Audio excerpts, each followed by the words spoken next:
Hello friends, welcome to my channel. இன்றைக்கி நான் ஆட்டுக்குடல் கறி எடுத்து வச்சுருக்கேன். அதோடு பார்த்திங்கன்னா நுரையீரலும் சேர்த்து எடுத்து வச்சுருக்கேன். இதை நான் வந்து மஞ்சள் பொடியும் கல் உப்பும் சேர்த்து நல்லா க்ளீன் பண்ணி கட் பண்ணி எடுத்து வச்சுருக்கேன். இது வந்து நான் குக்கரில் சேர்த்துக்கிறேன். இது ஒரு ஆட்டோட குடலில் பாதி தான் நான் எடுத்துருக்கேன். இதை ஃபுல்லாக இதில் சேர்த்துக்கலாம்.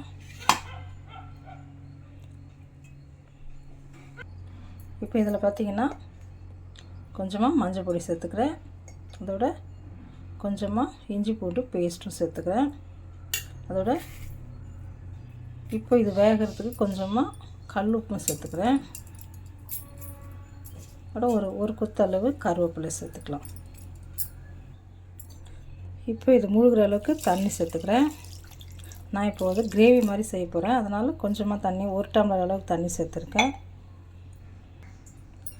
இப்போ இதை நல்லா கலந்து விட்டுட்டு இது மூடி போட்டு விசில் வெயிட் வச்சு நம்ம ஒரு 7 விசில் வச்சு எடுத்துக்கலாம்.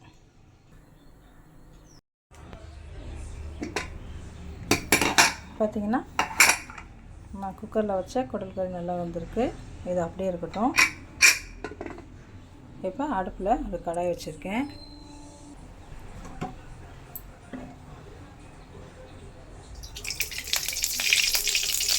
எண்ணெய் கொஞ்சமாக சேர்த்துக்கிறேன்.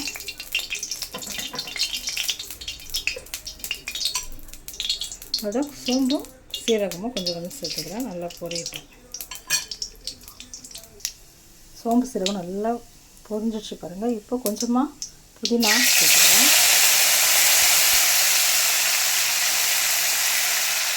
அதில் கட் பண்ணி வச்ச வெங்காயத்தை சேர்த்துக்கிறேன்.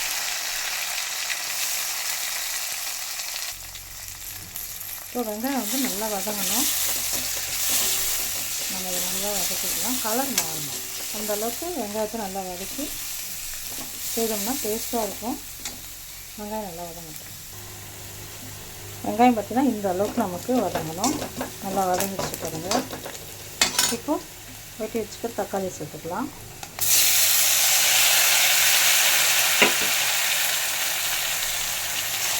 இதை நல்லா வதக்கிக்கலாம். தக்காளி வந்து நல்லா குழம்பு வரட்டும். நம்ம அந்தளவுக்கு வதக்கிக்கலாம். பார்த்திங்கன்னா தக்காளி இந்த அளவுக்கு நல்லா வதங்கிருக்கு. இப்போ நம்ம இஞ்சி பூண்டு பேஸ்ட் ஒரு 1/2 ஸ்பூன் போட்டுக்கலாம். ஏற்கனவே குடல் கறியில் ஒரு 1/2 ஸ்பூன் போட்டிருக்கேன். இதிலே கொஞ்சம் போட்டுக்கிறேன். இது லைட்டாக வதக்கிட்டு இப்போ இதோட பார்த்திங்கன்னா கொஞ்சமாக குழம்பு மிளகாத்தூள், கொஞ்சம் கரம் மசாலா தூள், அதோட காஷ்மீர் மிளகாத்தூள் கொஞ்சமாக நல்ல கலருக்காக இதையும் இதில் சேர்த்துக்கிறேன். இப்போ இதை நல்லா வதக்கிக்கலாம். இப்போ வந்து அடுப்பை நம்ம சிம்மிலேயே வச்சு தான் வதக்கணும். கருகாமல் இருக்கும். அப்போ தான் நம்ம போட்ட தூள் எல்லாம்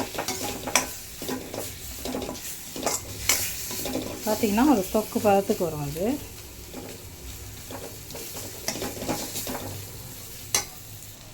இப்போ பார்த்திங்கன்னா நம்ம வேக வச்சு வச்சுருக்கேன். நம்ம குடல் கறி இதில் ஊற்றிக்கலாம்.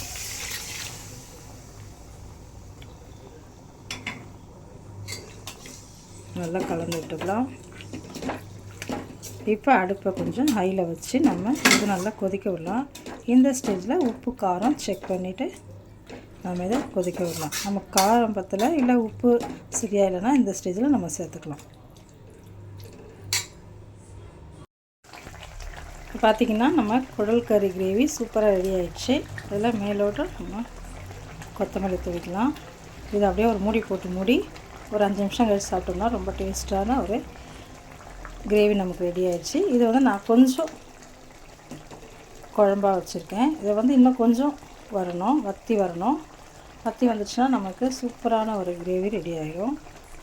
இதை மூடி போட்டு அப்படியே வச்சோம்னா நமக்கு கரெக்டான கிரேவி கிடச்சிடும். அவ்வளோதான் ஃப்ரெண்ட்ஸ், சூப்பரான ஒரு குடல் கறி கிரேவி நான் சூப்பராக பண்ணி முடிச்சிட்டேன். உங்களுக்கு நான் பண்ண மெத்தட் பிடிச்சிருந்தா நீங்களும் வீட்டில் ட்ரை பண்ணி பாருங்கள்.